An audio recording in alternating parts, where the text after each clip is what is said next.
Al Razouel, lancement de la réhabilitation de la plage Libanoun. Le président de la République et son épouse ont clôturé leur périple dans le sud par la pose de première pierre du chantier de réhabilitation de la plage de Libanoun à Tolagnar le 2 octobre dernier. Ce projet, issu de partenariats public-privé, devra s'étaler sur 6 mois. La zone de promenade sera entièrement rénovée pour être conforme aux normes de la modernité et sera dotée de connexions Wi-Fi gratuites. Le chef de l'État a réitéré que la réhabilitation de la RN13 Youssef Bédjouk et Tolagnar-Bouvmbé démarrera avant la fin de l'année. Il a déclaré, je cite, « Nous sommes en train d'enclencher un développement à grande vitesse.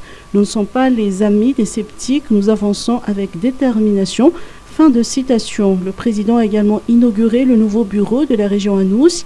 La cérémonie a été caractérisée par l'installation officielle du nouveau gouverneur de la région Anous, Darboula Jocelyn, fraîchement nommé. Il succède à ce poste à Jerry Hatif Njazana, devenu ministre des Travaux publics. Développement, la diaspora encouragée à investir. Rideau sur les Journées internationales des régions, JIR, samedi dernier, en région Itas. À la cérémonie de clôture, le ministre des Affaires étrangères a mis en avant l'importance de la diplomatie de proximité. Merci à vous. Ces rencontres nous ont renforcés dans notre détermination à mener la mission qui nous a été confiée par le président de la République, Antoine Razouel, dans le domaine diplomatique, un domaine qui est conduit naturellement par le Premier ministre Tsag Christian et que je mène au nom de la République de Madagascar. Ce matin, j'ai eu l'occasion de parler avec la diaspora, et vous le savez, la diaspora, tout comme tout ce terreau d'élus, de sénateurs, de députés, mais également de maires et le chef Ouktan, la diaspora est extrêmement importante en matière de diplomatie. Parce que comme je le dis souvent, moi je ne suis pas un diplomate en formation, je suis plutôt aujourd'hui un ministre tout-terrain, c'est-à-dire voilà, je peux aller partout et je peux parler à tout le monde, j'ai aucun tabou et je suis par nature très ouvert. Et c'est cette diplomatie de terrain, cette diplomatie de proximité que je veux mettre en place, ou en tout cas que je veux valoriser.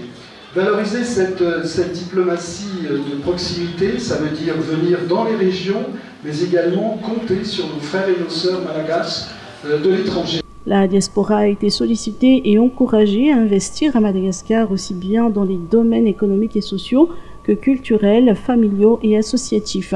La journée de clôture des Journées internationales des régions a été caractérisée par la remise d'attestations à 19 maires qui ont participé à une formation sur le thème de gouvernance locale et stratégie de mobilisation des ressources, ainsi qu'une remise de certificats aux 4 lauréats du concours de projets innovants de la région Itas.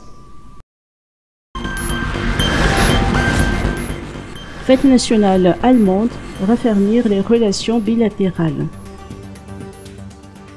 Chers internautes malagasy et allemandes, liebe Landsleute, je vous souhaite tous le bienvenu à l'occasion de cette fête nationale allemande. Le 3 octobre nous rappelle 4 décennies de séparation des familles, des amis et de toute une nation, et de la victoire sur cette séparation par une révolution paisible.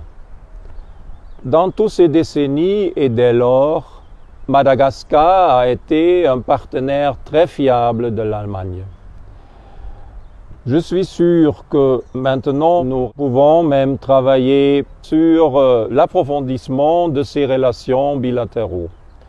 Déjà fin novembre de cette année, nous aurions des négociations avec le gouvernement malagasy pour approfondir nos relations dans des secteurs divers.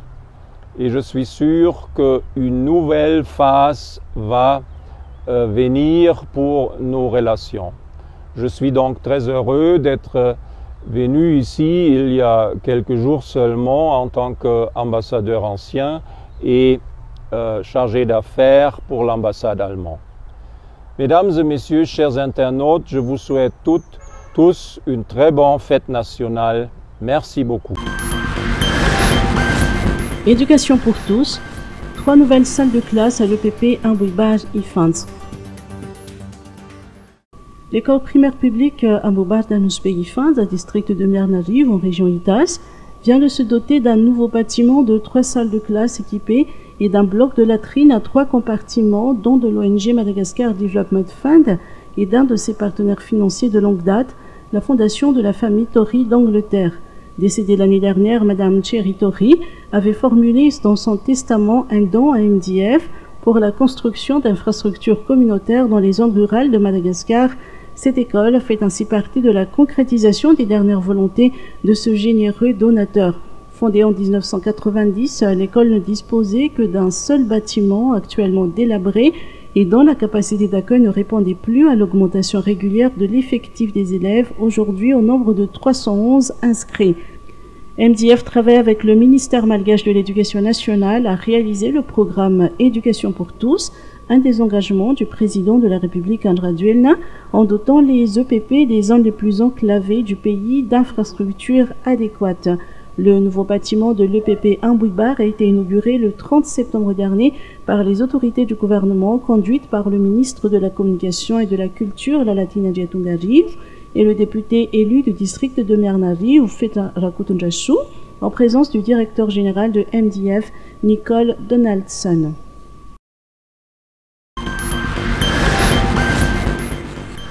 Barea, l'équipe nationale s'envole ce soir pour le Congo. D'après la Fédération malgache de football, Abel Anissé s'est blessé à la cuisse lors d'un entraînement avec son équipe en Égypte. Par ailleurs, Boyer a été retenu par son club, l'AS Excelsior. Face à cette situation, l'entraîneur a rappelé Tirangiat Sferen pour renforcer l'équipe nationale malgache à la double confrontation entre Madagascar et la RDC pour le compte des éliminatoires de la Coupe du Monde 2022. Les joueurs locaux quitteront Madagascar ce soir pour le Congo, où ils devront retrouver les autres joueurs, le sélectionneur Eric Rabesanjatan et le reste du staff technique. Tous sont déclarés à peu près pour ces éliminatoires.